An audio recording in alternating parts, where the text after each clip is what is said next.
haere mai. Welcome to the Maxim Institute podcast. My name is Jason Heal. I'm the Communications Manager at Maxim Institute, and this is our weekly short-form podcast. These podcasts are released in tandem with our weekly column and are a chance for you to hear in depth from the column's author about some of the thinking that went into producing their final piece. Today, we talk to Maxim senior researcher Marcus Roberts about his recent column. Well, Marcus, welcome back to the podcast. Good to have you with us. Thanks, Jason. Nice to be back. Marcus, you recently wrote an article for the Maxim column, which you talked about an actual policy debate that was happening in our local media and our government and between the political parties around the job seeker benefit. And you said that it's actually a really good thing that there was this debate. Would you explain why it's a good thing that there's difference between our political parties? Yeah, sure thing, Jason. So, barring an absolute miracle, the next government's going to be majority formed by either Labour or National, one of the two centrist parties, centre-left or centre-right. And so they are going to set the policy framework for the next government. Therefore, it's good to have a distinction between those two parties for us to choose from in terms of how what issues are relevant. So a distinction as between them as to which things they think are most important. And so what they're going to focus on in government. So This is our list of priorities, and so it's good that they have different lists of priorities. Yes, that's right. But also where those priorities overlap, so where they both agree, for example, that poverty is something that they need to deal with. How they deal with that, the approach they take to dealing with these policy concerns or questions is also different. Yeah. That we can say, okay, we all agree that poverty is something that needs to be fixed, but Labour will have one approach to solving it, National will have another. Yeah. And that then gives us, the voters, a clear choice to say, well, we know the future government will be, or depending on which major party gets into government, there'll be a different approach to these policies. There'll be different policies focusing on. We won't just have the same trajectory no matter who gets in. Yeah, and that's important because then we actually have the ability to go in a different direction. Absolutely. Yeah. In terms of implementation, so we actually might have some fresh ideas of how to maybe alleviate poverty, or in this case, how to get people off the job seeker benefit and into work. Yes. As opposed to just doubling down. So you mentioned in this article that the Prime Minister said they've hired extra staff for the Ministry of Social Development, but National is proposing something different completely in terms of going local. And so they're different ways of implementing the same idea, and that's important. That's right. So this is an example where both major parties agree that getting long-term job seeker beneficiaries who are young, under the age of 25, those who have been on it for more than a year, both agree that it's important to get them off that benefit and into work. So they have the ideological cohesion. They're like, this is a good idea. Yes. Yep. Or this is a good outcome. Yes. Yeah, yep. This is a good outcome. But how we're going to get there is slightly different. So the difference you point to is right, Jason, that the government is saying that we're hiring more staff in the Ministry of Social Development. We're going to do it through the existing ministry. Yeah. And National disagrees and says that's not working. And we know it's not working because look at the numbers. Yeah. That we still have over 11,000 young people who have been on the job seeker benefit for more than a year. We've got over 500 who've been on it for more than 5 years. Obviously, you've got more staff in Ministry of Social Development. It's not working. Yeah. Let's try something else. What they're proposing is let's turn away from central government. Let's look to local community organisations, non-governmental organisations, iwis. Get them involved with these young people, setting up case plans for them to get them into work and giving them incentive pay to do that. That if it's working, they get hired again. These non-governmental organisations get hired again to do more work. If it's not working, you look somewhere else. So here we have two very clear, distinct policy outworkings, kind of a central government knows best versus a local organisations know best. And so that's great. Why is that important for our democracy? That difference. Well, it's again giving us that clear.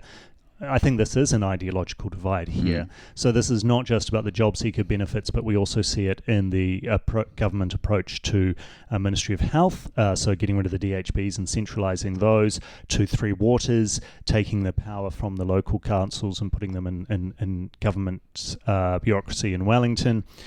So a real centralisation push from this government. So then we have National proposing an alternative, and it gives the voters a real choice. And so it respects their ability to make different choices and to be able to vote for a difference between the two parties without having to go perhaps to something to more extreme parties.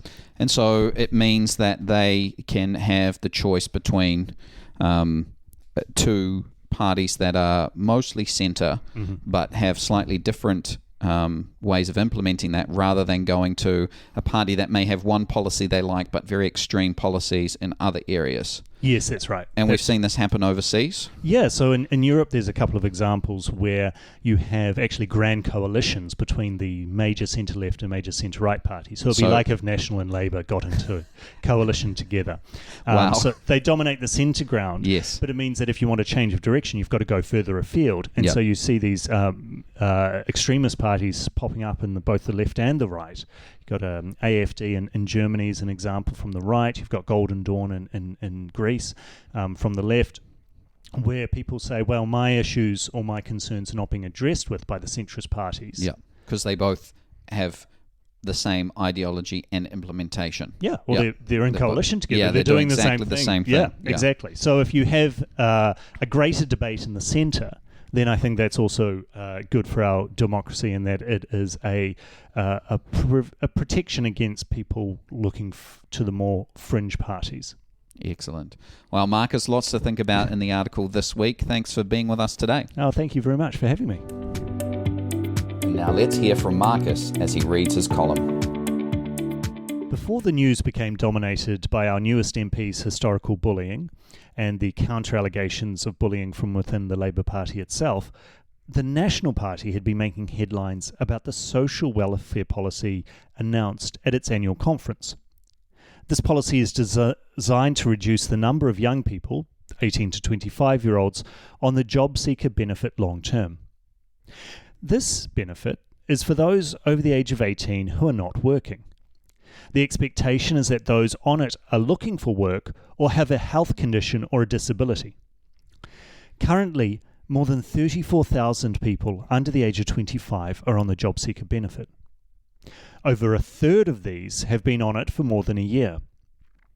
According to National, these young people need to be moved off this benefit and into work. But is there work to go into? Although unemployment is very low, at around 3.3%, there is a labour shortage in this country. A recent MYOB survey revealed that a third of small to medium enterprises were still struggling to fill job vacancies. In construction and trades, this proportion was 37%, and in the manufacturing sector, it was 57%. National is hoping that its policy of linking with community providers, of individualised plans, of job coaches and carrots and sticks will get young people off the benefit and fill some of these shortages.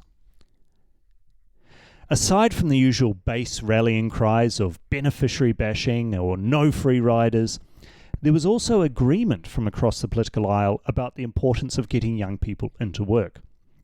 The Prime Minister defended her government's record of getting record numbers of young people off benefits, upskilled and into employment. No more carrots and sticks were required, she said, as both were already available. This suggested that National was merely repackaging what was already in place under the Labour government. But there was one significant difference between the parties, and that's where the support for young people is to come from. The Prime Minister noted that the government had increased the number of case managers at the Ministry of Social Development, and it's true that the MSD has hired 2,300 more staff since 2017. However, National's policy is to turn from a central government agency to local community organisations, NGOs, iwis, etc., who are closer to the young people in question and who are to provide these coaching services. And this part of the welfare policy highlights a significant difference between the two parties, the centralisation versus the localisation of public services. No matter where you sit on this issue, this clear distinction deserves celebration. To have our two most prominent parties as indistinguishable as Tweedledum from Tweedledee degrades our democracy and us. So hurrah for a policy debate. It was good while it lasted.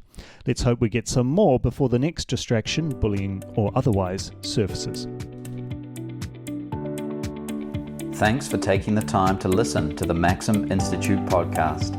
If you'd like to hear more from us and keep up with the rest of our research and analysis of politics and policy in New Zealand, you can sign up on the homepage of our website to get our monthly forum email and invitations to future Maxim Institute events. That's www.maxim.org.nz. You can search and subscribe to us on Apple Podcasts, Stitcher, or wherever you get your podcasts. From the team at Maxim Institute, goodbye for now.